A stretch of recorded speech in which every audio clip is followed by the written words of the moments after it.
എന്താ പറയുക, പുഞ്ചിരി മട്ടത്ത് പുഞ്ചിരി മാഞ്ഞു. പക്ഷേ ഞങ്ങൾക്ക് ഈ വെള്ളിത്തോട് വേറൊരു പുഞ്ചിരി നിലാവുദിച്ചു. മേപ്പാടിക്ക് വരുമ്പോൾ ഞങ്ങൾക്ക് ഉടുതുണിക്ക് മറുതുണി ഇല്ലാത്ത അവസ്ഥയിൽ വന്ന ആളുകളാണ് ഞങ്ങൾ. വരുന്ന സമയത്ത് നമ്മുടെ ചേർത്ത് പിടിച്ചു നിന്നുകൊണ്ട് മേപ്പാടിയിലെ പല ആൾക്കാരും, ഇന്ന ആളുകളെന്നില്ല, എല്ലാവരും കേരളത്തിലെ ഒട്ടുമിക്ക ജനങ്ങളും ഞങ്ങൾ ചേർത്ത് പിടിച്ചു. എല്ലാവരും രാഷ്ട്രീയ മതഭേദമന്യേ ഞങ്ങൾ ചേർത്ത് പിടിച്ചു. അതിൽ പ്രത്യേകിച്ച് എടുത്ത് പറയേണ്ടത് ഞങ്ങളിപ്പോൾ ഈ ടൗൺഷിപ്പ് ഞങ്ങൾക്ക് നൽകിയ മുസ്ലിം ലീഗ് എന്ന പ്രസ്ഥാനം.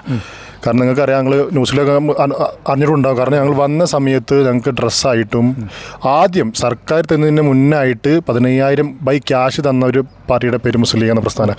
അതുപോലെ ഞങ്ങൾക്ക് വന്ന സമയത്ത് എന്താണോ വേണ്ടത്, ഡ്രസ്സ്, ഒരു അടിസ്ഥാന സൗകര്യമായിട്ട് വെള്ളം, ഭക്ഷണം, പിന്നെ വസ്ത്രങ്ങൾ, ഇത് മൂന്നും അല്ലെങ്കിൽ ബാക്കി എല്ലാതും ഫസ്റ്റ് നമുക്ക് നൽകുന്നത്, എല്ലാ ദുരന്തബാധിതർക്കും കൊടുക്കുന്നത് മുസ്ലിം ലീഗ് എന്ന പ്രസ്ഥാനം. അതിൻ്റെ ആ ഒരു വിശ്വാസത്തിലാണ് ഒരുപാട് ആളുകൾ ഇപ്പോൾ സർക്കാർ ടൗൺഷിപ്പ് ഇതിലിപ്പോൾ മുസ്ലിം ലീഗുകാർ മാത്രമേ ഉള്ളൂ, അതോ എല്ലാ പാർട്ടിക്കാരും എല്ലാ മതസ്ഥരും അല്ലേ? എല്ലാ രാഷ്ട്രീയക്കാരുണ്ട്, എല്ലാ മതസ്ഥരുണ്ട്. അല്ലാതെ മുസ്ലിം ലീഗിൻ്റെ പാർട്ടിക്കാർക്ക് മാത്രം ആക്കിയ ഒരു ടൗൺഷിപ്പ് അല്ല ഇത്. പിന്നെ ആളുകൾക്ക് താല്പര്യം, ഇപ്പം നിങ്ങളൊക്കെ ഇന്നലെ ഓരോരുത്തരും ഇങ്ങനെ ചോദിക്കുമ്പോൾ പറയുന്നുണ്ട്. കാരണം മുസ്ലിം ലീഗ് എന്നൊരു പാർട്ടിയോട് വിശ്വാസം അർപ്പിച്ചുകൊണ്ട് മാത്രം നിൽക്കുന്ന ഒരുപാട് പേരുണ്ട്. കാരണം ഒരുപാട് വിമർശനങ്ങൾ ഉണ്ടായിട്ടുണ്ട്, ഇത് വേണോ സർക്കാരിന് മതി. പക്ഷേ മുസ്ലിം ലീഗ് എന്ന പ്രസ്ഥാനത്തിനൊരു വിശ്വാസമുണ്ട്. കാരണം പറഞ്ഞാൽ അത് ചെയ്തിരിക്കുന്നൊരു വിശ്വാസത്തിലാണ് എന്ത് ചെയ്തത് എല്ലാവരും ഇത് തിരഞ്ഞെടുക്കാൻ കാരണം. അപ്പം ഞാനടക്കം എനിക്കിതിൽ വീടുള്ള ആളാണ്.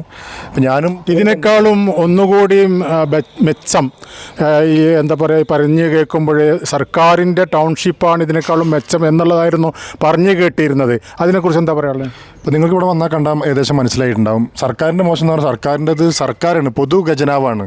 ഇതെന്ന് പറഞ്ഞാൽ ഒരു സർക്കാരല്ലല്ലോ, ഒരു ചെറിയ സർക്കാർ എന്ന് തന്നെ പറയാം. മുസ്ലിം ലീഗ് എന്നൊരു രാഷ്ട്രീയ പാർട്ടിയാണ്, പാരലൽ സർക്കാർ. ഒരു പാർട്ടിയാണ് ഇത്രത്തോളം ചെയ്തിട്ടുള്ളത്.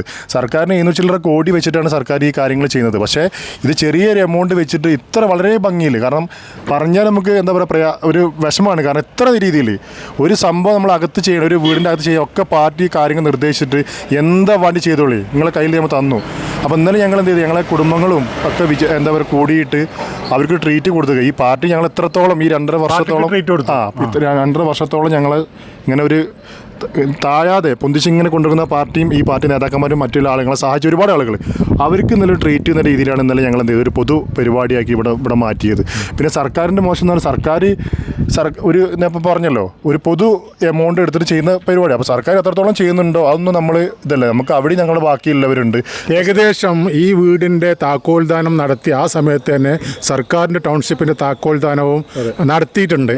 അപ്പോൾ ഇപ്പോഴും അവിടെ എങ്ങനെ, അവിടെ പണി കഴിഞ്ഞിട്ടുണ്ടോ അതോ എന്താണ് ഇപ്പോൾ അവിടുത്തെ സ്ഥിതി? ശരിക്കും ഒരു മത്സര ബുദ്ധിയായിരുന്നു ഈ ടൗൺഷിപ്പ് സംബന്ധിച്ച്. സർക്കാർ എന്താ പറയുക, ലീഗ് എന്താണ് ചെയ്യുന്നത് അത് നേരെ തിരിച്ച് അവിടെ അവർ ചെയ്യുക, അല്ലെങ്കിൽ ഒരു കാര്യങ്ങൾ ചെയ്യുന്നത്. പക്ഷേ 178 കുടുംബത്തിന് ഇപ്പോൾ കഴിഞ്ഞ ലീഗ് കൊടുത്തതിൻ്റെ പിറ്റേ ആഴ്ച തന്നെ പിന്നെ താക്കോൽ കൊടുത്തു. പക്ഷേ ഇന്ന് ഒരു കുടുംബം അവിടെ താമസിക്കാനായിട്ടില്ല.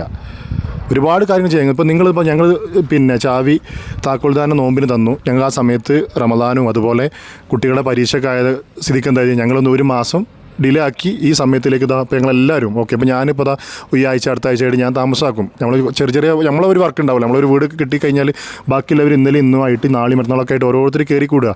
ഇന്നലെ ഒരു പൊതു ചടങ്ങ്, ഞങ്ങൾ മൊത്തത്തിലൊരു വീട്ടിൽ കൂടുതൽ ചടങ്ങ് ഞങ്ങൾ കഴിഞ്ഞു. ഇനി അങ്ങനത്തെ ഒരു പരിപാടി, ഞങ്ങൾ ഓരോ സാധനങ്ങൾ വീട്ടിൽ നിന്ന്, ഞങ്ങളിപ്പോൾ നിൽക്കുന്നത് വാടക വീട്ടിലാണ്, അവിടുന്ന് ഓരോ സാധനങ്ങൾ കൊണ്ടുവന്നിട്ട് ഞങ്ങൾ എന്ത് ചെയ്യുക, ഇനി ഇവിടെ ഇതാണ് ഞങ്ങൾ മുണ്ടക്കായി, ഇതാണ് ഞങ്ങൾ ചൂരമല. നിങ്ങൾ മുണ്ടക്കായിലെ അവസ്ഥ, നിങ്ങൾക്ക് അവിടെ വീടുണ്ടായിരുന്നു, സ്ഥലങ്ങളുണ്ടായിരുന്നു, ഇപ്പോൾ എങ്ങനെ, എന്താണ് അവിടുത്തെ അവസ്ഥകൾ?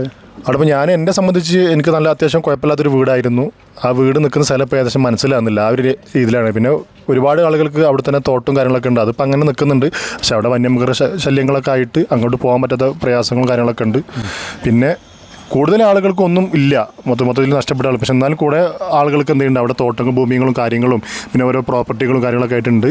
അതങ്ങനെ കണ്ടിന്യൂ ചെയ്ത് പോകുന്നുണ്ട്. പക്ഷേ അതിന് കുറച്ച് പ്രയാസമുണ്ട്. അടിസ്ഥാന സൗകര്യങ്ങളൊക്കെ റെഡി ആയാൽ അവർക്കും അതിൻ്റെ കാര്യങ്ങൾ നന്നാവും.